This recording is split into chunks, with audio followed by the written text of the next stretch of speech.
Philippiens chapitre 3. Au reste, mes frères, réjouissez-vous dans le Seigneur. Je ne me lasse point de vous écrire les mêmes choses, et pour vous cela est salutaire.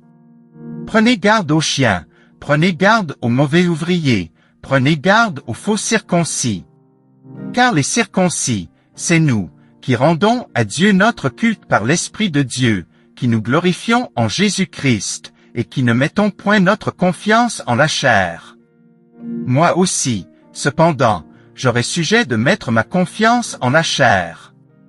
Si quelque autre croit pouvoir se confier en la chair, je le puis bien davantage, moi, circoncis le 8e jour, de la race d'Israël, de la tribu de Benjamin, hébreu né d'Hébreux, quant à la loi, pharisien, quant au zèle, persécuteur de l'Église, irréprochable, à l'égard de la justice de la loi.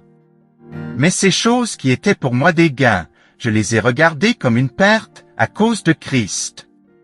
Et même je regarde toutes choses comme une perte, à cause de l'excellence de la connaissance de Jésus-Christ mon Seigneur, pour lequel j'ai renoncé à tout, et je les regarde comme de la boue, afin de gagner Christ, et d'être trouvé en lui, non avec ma justice, celle qui vient de la loi, mais avec celle qui s'obtient par la foi en Christ, la justice qui vient de Dieu par la foi, afin de connaître Christ, et la puissance de sa résurrection, et la communion de ses souffrances, en devenant conforme à lui dans sa mort, pour parvenir, si je puis, à la résurrection d'entre les morts.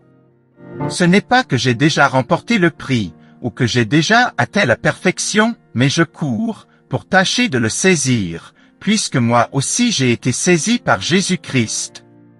Frères, je ne pense pas l'avoir saisi, mais je fais une chose, oubliant ce qui est en arrière et me portant vers ce qui est en avant, je cours vers le but, pour remporter le prix de la vocation céleste de Dieu en Jésus-Christ. Nous tous donc qui sommes parfaits, ayons cette même pensée, et si vous êtes en quelque point d'un autre avis, Dieu vous éclairera aussi là-dessus. Seulement, au point où nous sommes parvenus, marchons d'un même pas.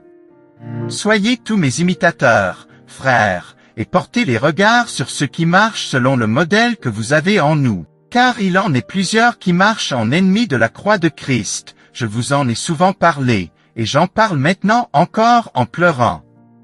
Leur fin sera la perdition, ils ont pour Dieu leur ventre, ils mettent leur gloire dans ce qui fait leur honte, ils ne pensent qu'aux choses de la terre.